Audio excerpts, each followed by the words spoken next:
Hi. On today's seniority show, we are actually visiting one of the most well-respected makeup artists in Ottawa.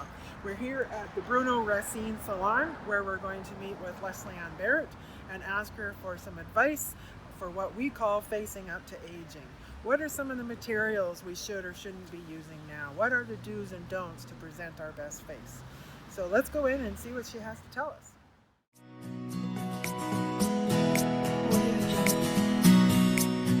So we're over here looking at the LA by Brew makeup line. Now, in case you didn't clue in, like I didn't initially, LA is actually a reference not to the city, but to Leslie Ann. Leslie Ann, and Brew is short for Bruno. So it's yeah. Bruno Racine and Leslie Ann Barrett, so LA by Brew. It makes total sense. Now that you know what it is. Yes, yeah, that's okay. right. So we're going to have LA, if I can go with that. Talk to us a little bit about what are some of the things that we need to think about with older faces, and she's going to show us how some of her products will help us achieve those outcomes. So, okay. What can you? I got to start with a primer, just because I think this is something for everyone. Primer will help your skin look kind of like one of those blurring products. Okay. But since we are in mask, except when we're filming, I'm in a mask pretty much my whole day because I'm in production. So I'm like this all day long, and changing it throughout the day. But I think one of the best things that you can do for yourself, for your skin, is use a primer underneath whatever you're using. You use your moisturizer, then you use a primer all over your face. It really protects your skin against a mask. Then you continue with whatever, if you want to use powder or your BB cream or just your moisturizer or whatever you use. But this underneath will really help your skin. So that's like a really great DIY hack for everyone. And this one, and for us, we have a clear one, which is great if you just don't want any color. But if you want a little bit of a golden look, we also have a tinted. It's also for all skins. It just gives you a little bit of a golden look. What a great tip. I never even thought about how primer could protect you from the mask. Oh, and it was really like a big thing when we were just consulting, when Bruno and I were just consulting. We were driving around products and the hair kits that Bruno had custom made for his clients, and the education for how to take care of your hair during COVID. This was one of the big things. What's happening with my skin? I'm getting mask acne. I'm like, try a primer underneath whatever you're using on your mask. It'll really help you. Oh, right so on. that's my first thing. The second thing is, so you're talking about, more mature skin or skin that may be prematurely aging. Any skin that you find is like you're concerned with lining, textured skin, this type of thing.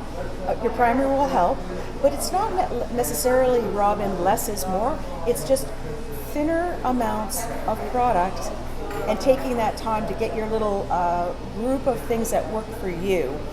Guys, girls, and non-binary people, whatever it works for you, you need to get your little lock and load kit. Yeah. Okay? So you may have more things depending on your issues and depending on how you want to present. So the other thing is your foundation. Not everybody has to wear a full face of foundation if you don't need to. We have a really great foundation here, the HD product. It's super popular because it's waterproof. Oh. Okay, so you don't melt? You don't melt. So I use this obviously on camera. I'm doing, TV makeup, are using it for the TV personalities. It's waterproof, so that's great. It's also super triple milled, so you just need a tiny amount. A lot of times I find I see people, they're coming back to me in 3 months. I'm like, why are you here? Like, your head isn't that big. Are you using it, like, how far along your body are you using this? Yeah. So you just need like a little, like a half of it, that much.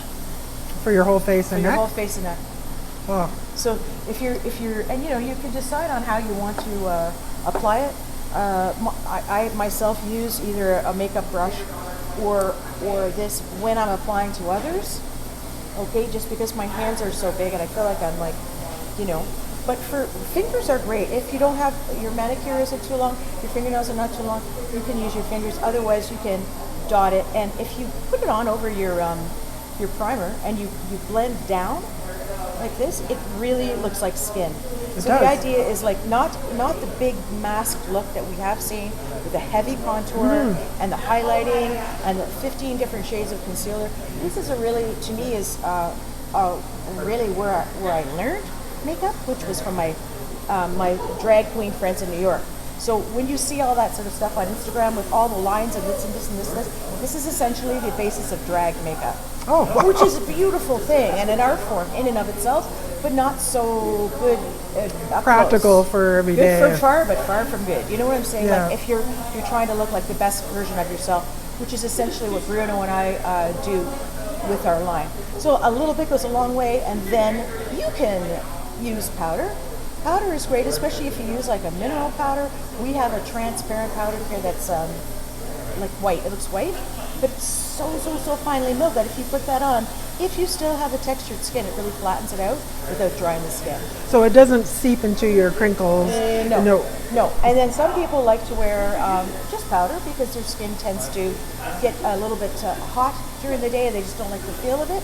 We have a powder that you can use wet or dry, which is really popular. Guys love it because they can like get rid of any redness on their face because they're wearing a mask and their face tends to get red. I use it on all the men on camera because it's all they really need. That also, for that person that does need a little extra protection, they can use their liquid foundation and they can use a BB cream as well. Very popular. All I wear is a BB cream just because I don't like the feel of it. And I know I'm being filmed, but Yeah. I like the fresh feel, but this is a completely, totally personal thing. It's like food. So there's all different ways you can do it. The other thing that you can do is use a setting spray at the end of your makeup. This is a great way so that you don't feel so hot and your mask. Spray your face like the Holy Ghost type of thing. Okay. You know, you just like, it's green tea extract, so it's very refreshing. It doesn't have parabens in it. So it's hours and hours and hours. So you just put, if you add a couple of things like your primer and your setting spray, you've upped your ante. So you're not doing that 12 o'clock touch-up, 3 o'clock touch-up, 5 o'clock touch-up. Like you just, I do take care of those people. And set it and forget it. that's why she's got her own show. Yeah. Set it and forget it. Okay, Yeah. which is pretty much what I do with the TV people. Okay, you're done. Bye. Yeah. Anyway, no, it's not true. They don't have to touch up because they've taken the extra steps. Okay, so brushes, sponges, fingers. Anything you want. Fingers are great. Like pads of your fingers are super. But two things also. Whenever you're putting on your makeup, especially if you're working with a waterproof product, start in one area, blend, then go to another area, blend. Don't dot because it'll dry on your skin, and then you're pulling the skin. And what we want is a nice, dewy, gentle look. Gentle look, exactly. A dewy, gentle look. That's great. He's laughing at me. Huh? I'm like, No, you were on the dewy same. and gentle. Yeah. I'll slap it on your face. There you go. You're done. All right. That's fine. Yeah. The other thing is like not to be. Don't be afraid to experiment a little bit. It's only makeup. We're not tattooing here. It's not permanent. That's right. All right. And we do have a number of ways to. One of my little tricks is, say you're doing you mentioned eyeliner. Okay, you're doing your eyeliner or you're playing with your eyeshadows and you make a boo-boo or it gets like a blob. You know, like you've got happens all the you've time. got long lashes, so I can see it can go like up to here, and then you've got the little dot. Just shake up your eye makeup remover, and then take a Q-tip and put it in the bubbles. Oh, Only, not like right into the liquid, and then go. and you're good. Yeah. You can keep Okay. going. Yeah.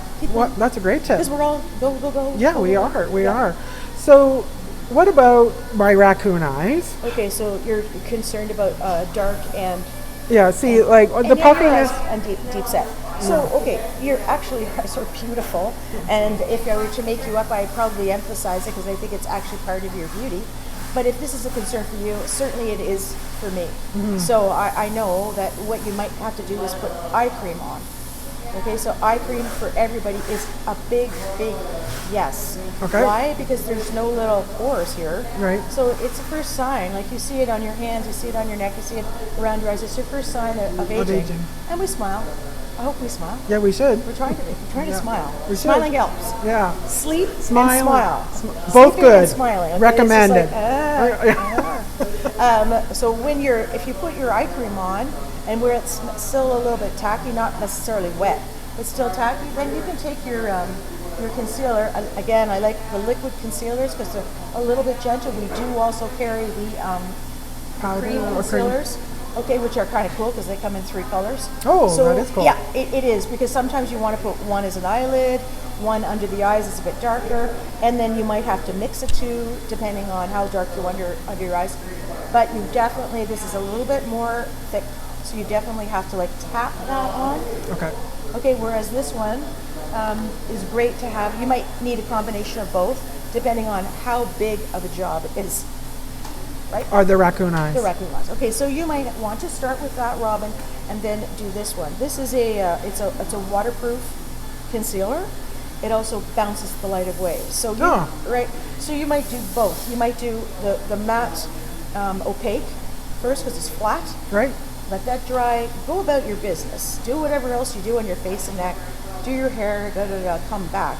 At the very end, pull out your brightening concealer and slightly lighter shade, and start on the in here in the corner. Yeah. So like people, they do it here, which you don't really need to, because usually this part of the face is lighter. It's here. This little C in here. So you're gonna pop that on, and you only need a dot. Let it dry a little bit, then tap it in with your. My fingers are too big. You might have to use a brush or your baby finger and tap it in. Fan it out. Boop. You're done. You could also like set it with that white setting powder that I was telling you about, that everybody can use because it just flattens everything out. Wow, that's but so it'll much. last. Okay, so then if you've got this eye cream and setting powder, you're done. You don't have to like redo. You're done. You're done for the day. You're done for the day. And that's great, because I hate the reapplication parts of the day. I mean, it's a necessary evil, right? Yeah. It depends on whether you're doing your show, you've got people to see, you've got luncheon, mask on, mask off, mask on, mask off. Then you're meeting a relative for dinner. So, okay, you're going to have to redo your lips, say. Yep. That's about it. Yeah. No, that's great. And I think that it's a much more affordable solution than some of the fillers and all that other kind of crazy I'm not stuff. against it, because I think sometimes you can do these types of things, these moderate things that help you feel refreshed. They look great. I have a little bit of difficulty looking at all of these people that are relatively young that have altered their features so much that everybody's starting to look the same. They're sort of the same-ish. They're like same. Like instead of them, you think about the the great beauties and the handsome people, the beautiful people. It's like it's the uniqueness. It is. You're right. But again, I'm certainly not against a little help. No. We can all use a little help we from all our use a little friends. help. But we're talking about like every day, day to day, your lock and load look, having the right things in your toolkit so that you feel comfortable and that you know what to do. Because there's a plethora of options out there, and all you have to do is turn on anything, and there's buy, spa, and it's very confusing. It's like the Library of Congress for cosmetics. Yeah, that's true. It's